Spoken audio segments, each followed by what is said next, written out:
Welcome back to my carpet. This review is of my favourite figure of all time.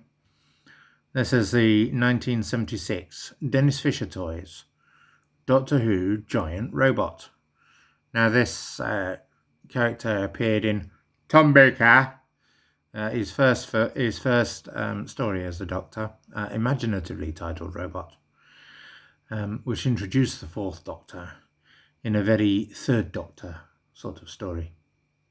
Now, getting out of geek mode, this figure is amazing.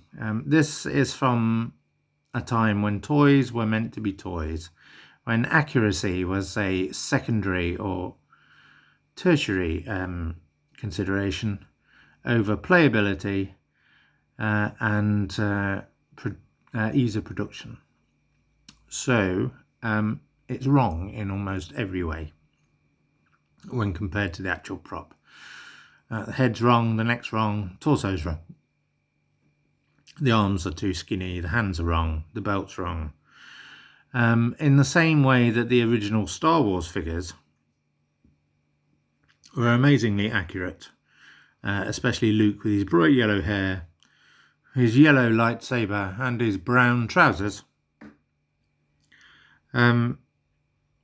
In that sort of vein of toys back then just generally looking like what they were supposed to be, this robot is actually a marvel of its time.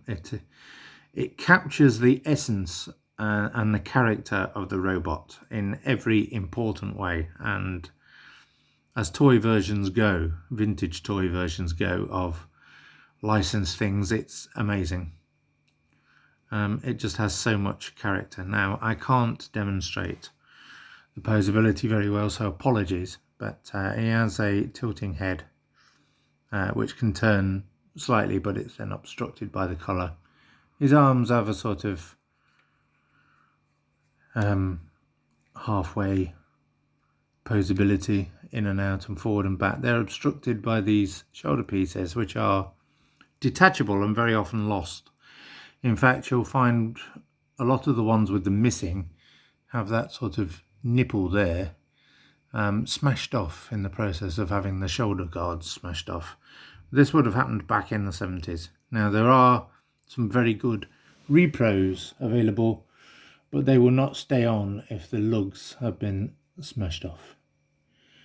He has a tilting waist, he has tilting hips, and he has posable tilting ankles.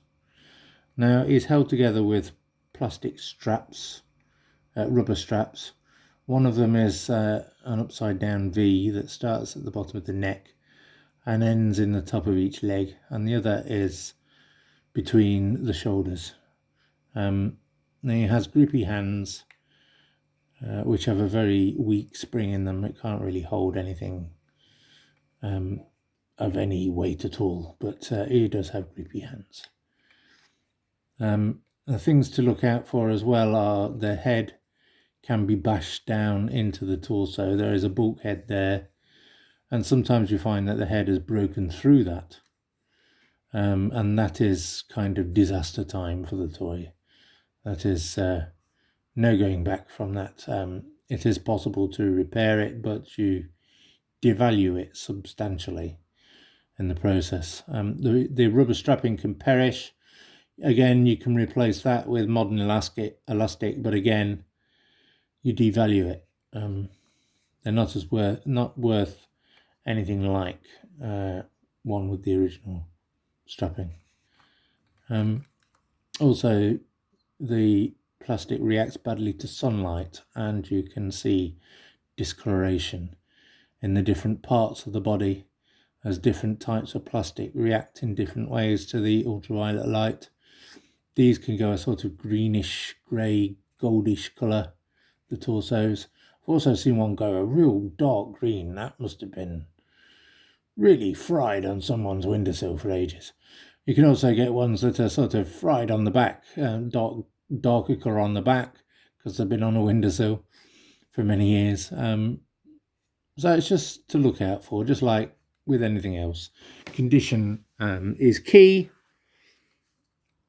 but it is just a superb toy. It's quite big, about 10 inches tall.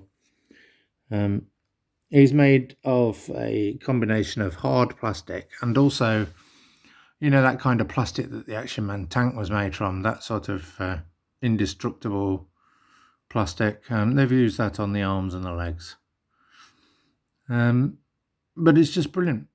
Absolutely iconic. This character only appeared in one story, but is, I would say, the most famous and the best robot ever to appear in the show. The voice was amazing. This was before Darth Vader. He had a deep booming voice, played by Michael Kilgareth. It's just brilliant. He's been a Weetabix card. He's been a Top Trumps card. He's been a Wargaming miniature. He's been a modern Build-A-Figure. And he's had his own spin-off audio play, Bernie Summerfield, The Relics of Jeg Sao, inspired by the Jigsaw puzzle, which featured the robot. Get it? Jigsaw, Jeg Sao. It's a joke. Ha, ha, ha, ha, ha. But it's great. Great. He wasn't really evil. He was just misunderstood. Bless his little metal socks. So there he is. There's just something about the way it stands, the space it occupies. It has loads and loads of character. And one of the more unusual and certainly one of the better vintage toys in the Doctor Who universe. So thank you very much for enduring another one of my videos. Any questions, comments, unless they're negative, please feel free to leave them, as is your wont. Take care of yourselves and see you soon.